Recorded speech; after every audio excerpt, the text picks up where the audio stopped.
Alright guys, we're back for another Dokkan battle video. So the global second or 6th year anniversary is in full swing. We are about to be moving on to part 2. I think only in a few days here we're going to be moving on to the start of part 2. In this video I just wanted to sort of do a thorough breakdown of all of the characters that are going to be coming in part 2. Now a lot of them, you know, are going to arrive in part 2, but they're only going to sort of be half done, right? You know, some of these characters are going to be characters that are going to get Dokkan Awakenings. Like, okay, let's just take a look at the first one. So we got this Tien and Roshi card right here, right? Currently, from the first part of the 6th year anniversary on Global, you guys are able to farm up their SSR, right? Well, in part 2, you are able to get their Dokkan Awakening as well. Now, then, later on in part 3, they actually get an EZA. When they get the EZA is actually where they become quite good. Because it's like, look at this, like they go from reps of Universe 7, 1 key and 20% attack and defensive support, to when they're EZA'd to 3 key and 40% attack and defense. Like, this Tien and Roshi, like, unironic, like not playing around, like no bullshit, like no memes, nothing. Like, I would straight up choose to run this unit on my Reps of Universe 7 team over probably, well, at least one of the 2 top legendary summon LRs. You know, characters like, you know, STR Blue Kaioken Goku. A lot of these Reps of Universe 7 characters, like, this unit is good, right? Like, you know, they can hold out a little bit in longer, difficult content because they are able to build up quite a bit, right? They could be good in, like, Super Battle Road stages because they have attack debuffing and sealing, and they're a support. Like, this is just a crazy unit, right? So you absolutely want to make sure you get this character grinded up. This is just a fantastic unit. I love it. It's just, this is such a niche moment from the Tournament of Power too, right? Like, Tien does so little, and they gave him a really good card. I don't know. It's probably not Tien, but more so Master Roshi's presence on the card, right? Because you have 2, like, god-level free-to-play units from the 6th year anniversary involving Master Roshi, right? But this guy's pretty good. This Roshi and Tien unit, definitely very solid. Now, Krillin in 18, this is a unit I'm just not really as impressed with. It's like deep into an event when this is fully built up, right? And, you know, they're able to get like a whole bunch of super attacks in. They do greatly stack attack. It's like they can put up decent attack stats, but like that's it, right? Like, if this unit, like, just, like, rather than greatly stacked attack, if they just stacked attack and defense, this unit would be way better, and it would be a very good option for the Reps of Universe 7 team for longer events. That would have been a much better way to do this, because right now, this unit, well, they're not, like, horrible. There's no reason to run this character over some of the top tiers, like, in this category, right? For example, Tien and Roshi. No way in hell you're choosing to run Krillin and 18 over Tien and Roshi, right? Like, this unit is just doing too much in too many different ways. And of course, Krillin and 18, you know, just like Tien and Roshi, right now, you know, you have them as an SSR for part 1 of the Global Anniversary. Then in part 2, they'll get their Dokkan Awakening. Then for part 3, you get their EZA, right? That's where they become very, very solid. They are an orb changer, which is interesting, but the only thing I would say, right, so they change orbs, which is cool. If this would be a lot better if this was not a type of key sphere, right? It's just like, you know, if this was launch an additional super with just 5 key spheres, I think this would be a much stronger ability for them. One character I could sort of compare that to, if we go to the Universal Survival Saga team, is SSR Kefla, right? When Kefla first came out, she had the same thing, right? Where she's getting this attack and defense per physical key sphere obtained. But then when they Dokkan Awakened her, they gave her, it's just any key sphere. It doesn't have to be physical anymore, right? So that would have been a really nice way to make the Krillin and 18 unit a little bit better, right? So that way then, you know, if there's a lot of AGL orbs, or, you know, you can count rainbow orbs in there. By the way, this Kefla, I am going to add her to my link level grinding team soon, because she's going to get an EZA, and she's probably going to be pretty good. I mean, she's on a lot of category teams, right? Like, you could see this Kefla being, I think, fairly solid. I would bet money this Kefla is going to be better than the Dokkan Fest one after she gets her EZA. I don't think that would be very tough at all. She's going to have like, look at this leader skill. She's going to be 160 across the board for Patara, too. Like, you know, this Kefla is going to be crazy after she EZAs. All right, I'm getting a little bit off track, but, like, I just wanted to point out that Kefla, get excited for when she gets her EZA, because, again, she's going to be pretty good. Okay, so we look at these two. Then we have this UI Goku. These all awaken from the same event. It's the same story event that all of these characters will get their Dokkan Awakening from. This UI Goku, obviously you farm him up from this Goku, but this is from the OG Universal Survival Saga. Does it not have? I guess. Okay, I'd have to go all the way down to this Goku from the OG Universal Survival Saga story. And look at this, dude. September 26th of 2017. What's funny about this too is I remember when we very first got the data download for this, Rhyme saw this Goku right here. You know, this is the Goku from the Universal Survival Saga intro, and immediately she's like, "Oh, he's awakening to UI, like free to play, like sort of like new form." I think this was before we knew what Ultra Instinct was, but it's like, you know, the Limit Breaker Goku is what we were calling him back then, right? Because Goku was talking about, oh, you want to see what it's like when I break my limits and shit like that. So yeah, but this guy's really good. Again, right? Like Krillin and 18 are solid, but like I'm just outright running. This guy is just way. This guy is one of the best free-to-play units in the game for free, right? Now, he's actually not even really that crazy as a T. Like, look at this. He's just doing supreme damage, key 3D. He's not crazy at all. It's unbelievable how much better. Look at what his EZA does. Then he's stacking attack and defense. He gets his high chance to dodge, and now he's giving Universal Survival Saga allies 30% attack and defense. This guy is a god. This is a free-to-play unit that's stacking defense, and he dodges, right? And he's a support. Like, they made this guy so crazy. Like, this is a truly great free-to-play unit. So you guys absolutely want to make sure you've got this guy done. Anytime you have Universal Survival Saga allies around, this guy makes a great partner for LR UI Goku, by the way. This is a fun rotation, right? Because this guy just makes UI Goku look so good with the support. You know, they have, what links do they have? Kamehameha, Prepare for Battle, Godly Power, and Tournament of Power. So they have the 4 links. This guy has 4 links for the best unit in the game, which is pretty good. But obviously, of course, his EZA comes in Part 3, right? Which will probably be like, Part 3 for Global is going to be like right around August 1st, I think. Sometime in that range is around when I would imagine Part 3 is going to start for Global. Then we have, oh no, I don't need him. We have LR Roshi. Again, same thing. Roshi's going to get his, Dokkan Awakening EZA in Part 3. He is absolutely fantastic. This is my pick for best free-to-play unit in the game. Frieza's really good, but, I mean, Roshi's got an active skill. He's got a revive. He seals on 18 key. He has a 70% chance to stun on 12 key, right? He's a support-type unit. He dodges. This guy is really good. This guy was, like, he felt like practically the strongest unit on the team. Like when I, beat the Earthling category Super Battle Road stage, the All Out Struggle Super Battle Road stage.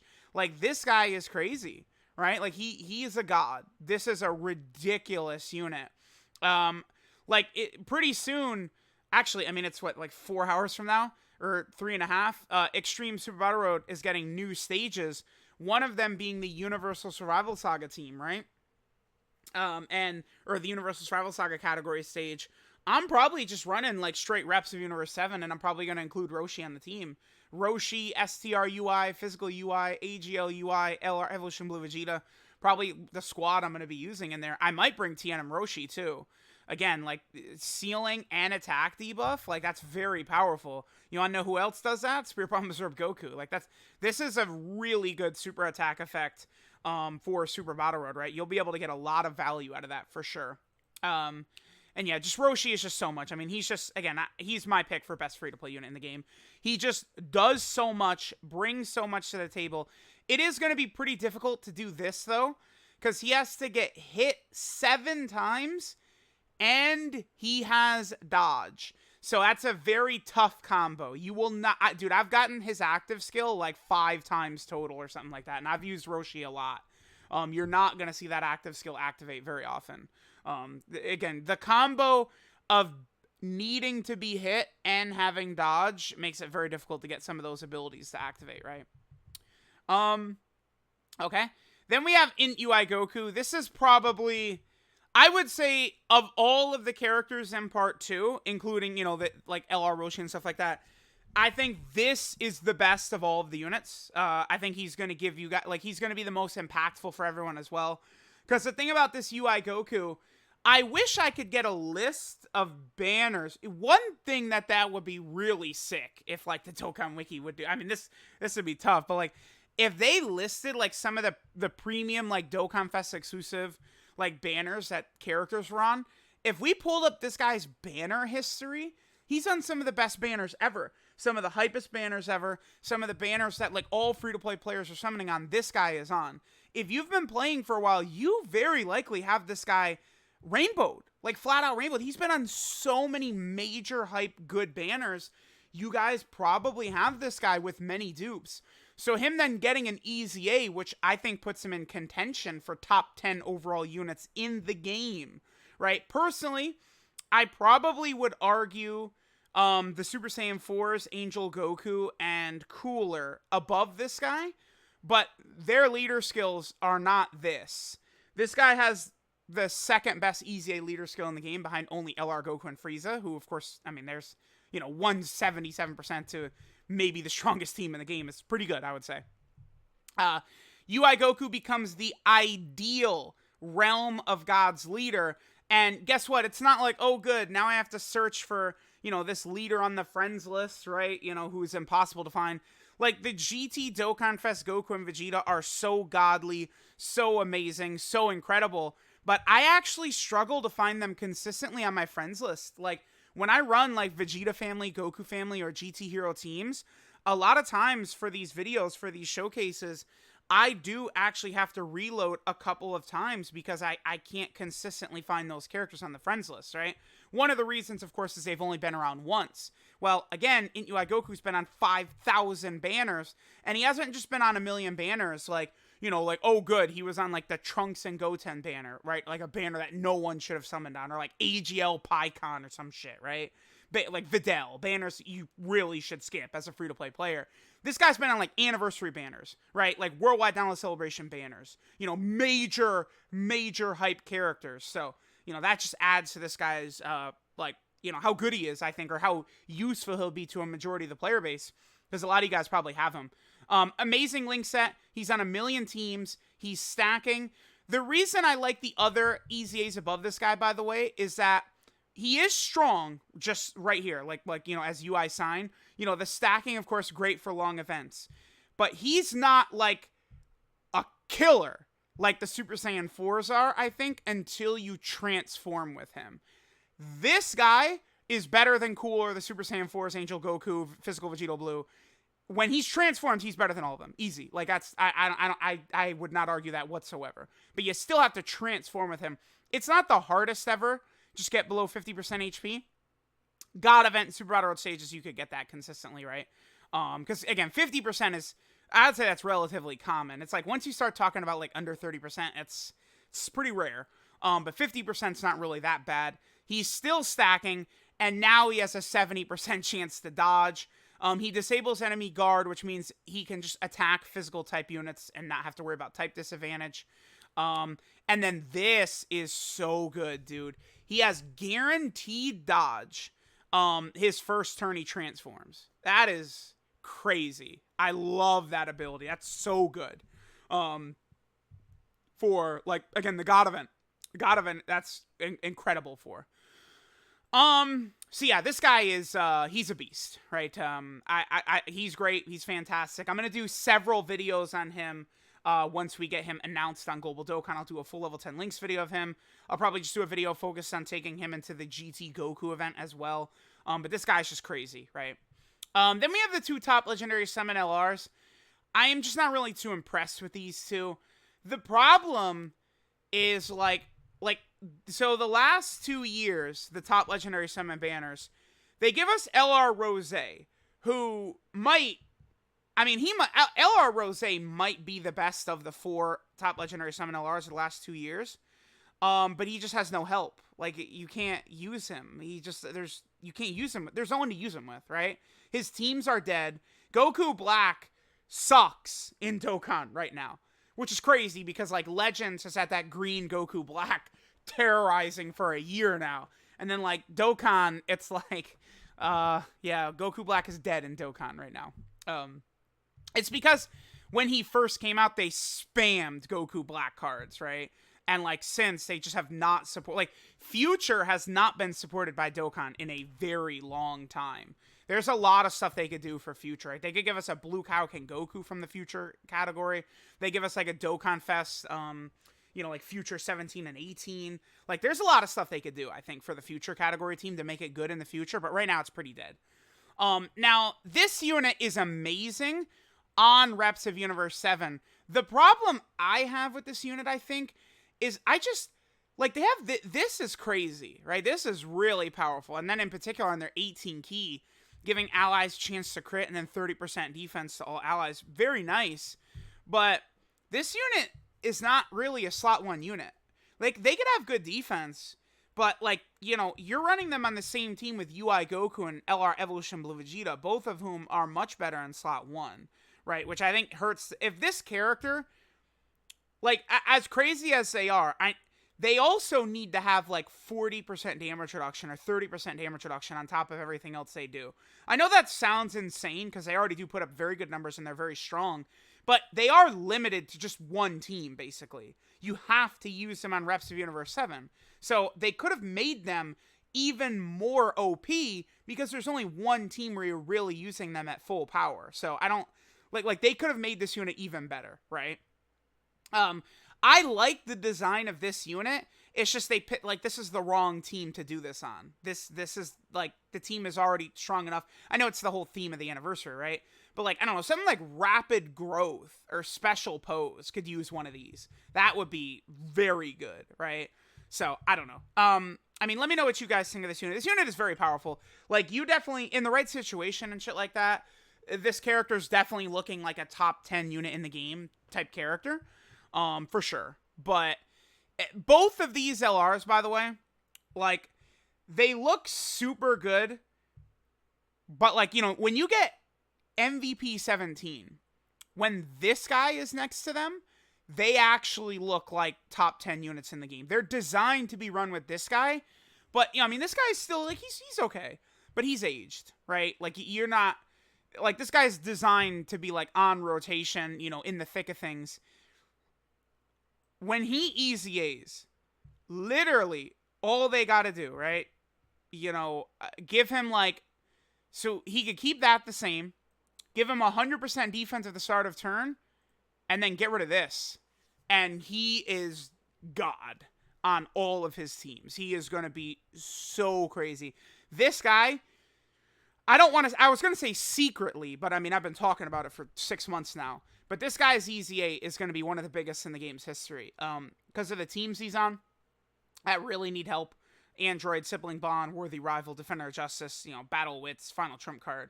This guy's going to be crazy. And he is going to make characters look so good. I absolutely cannot wait for this guy's EZA. This, like, all of the EZAs, I should do a video for my most anticipated EZAs, right? This guy's up there. He's in the top 5 for sure. This guy. I would say so. He it's just that he's going to be very impactful. And then we get to this unit. This unit got cucked. This would be much better as an exchange character, I would say. If this was an exchange character, you know, this would be a unit that could have been on, like, you know, Wicked Bloodline. They could have been on Android if it was, you know, Golden Frieza exchange into 17 or 17 exchange into Golden Frieza. You know, then they could have been on a bunch of other teams, right? Sibling Bond, Transformation Boost, teams like that to open it up to where you can actually utilize them. But right now, dude, where are you using this unit? You're not running on... No, you're not. You're not running him on Reps of Universe 7. The team is too good. The team is too good. You don't have a slot for this character. You're running him on Universe Survival Saga? No. You have even less room to run him on there. Joint Forces is it. Like, they're a Joint Forces unit.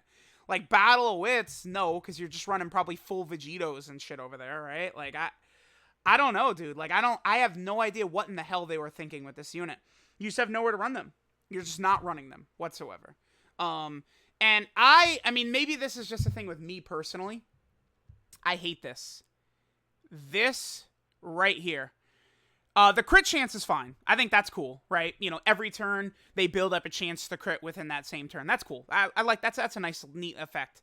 The damage reduction, that sucks. You guys are seeing this characters that build up damage reduction on a turn, but then they lose it and they have to rebuild it up every turn. LR Evolution Blue Vegeta, 17 in Golden Frieza, and Tape and Minosha. I hate the mechanic on all three. It sucks. It's a shitty mechanic. Build it up and then they keep it, right? This unit should be able to build up to, like, you know, 35% damage reduction, and then they keep it the rest of the fight. That would really help this unit a lot, right? Because it's like, you think, like, oh, they're just, like, a better Gohan and Goten and shit like that. It's like, I don't know. Because Gohan and Goten, you could use them on Goku Family and Kamehameha and all these teams, right? With all these units that really help them out. Not here. Not this unit. They're just dead. Dead, DOA, dead on arrival. There's no reason in the world to summon on the top legendary summon banner. You just have no, like, I'll tell you guys, I don't use either of these two, like, almost ever. Like, I use this unit sometimes for join forces and sometimes, in, like, a God event video or something like that if I'm showcasing a physical type unit on, like, Battle of Wits, but I don't know, man. I mean, these two are not good picks. It's so easy, right? It's the reverse of, like, Legends, right? Legends, you know, they dropped the first two LF banners in their anniversary, right? And those are the ones that are super hype, everyone summons on. But then the better unit came after. He's the third unit to come. Dokkan does it in reverse, where they drop the better units first, right? The Blue Fusions last year, UI Goku Evolution Blue Vegeta this year, and then they drop the sort of, like, less good ones afterwards, right? So, let me know what you guys think. Let me know which one of these new units coming in part 2 of the Global Anniversary is your favorite. Again, one reason I would say this is so exciting for all players is, I mean, you have 3 free-to-play units right here. These 3, which are legitimate, like, top-tier characters. Not, like, top tiers for free-to-play, but top tier in the game, right? I run this guy on, like, the Universal Survival Saga team over many Dokkan Fest exclusives and LRs. This guy's crazy. Same with this guy, right? So, you know, this anniversary is going to be hype for everyone. So, let me know what you guys are thinking of the anniversary so far. Thanks, guys, for watching, and I'll catch you guys next time.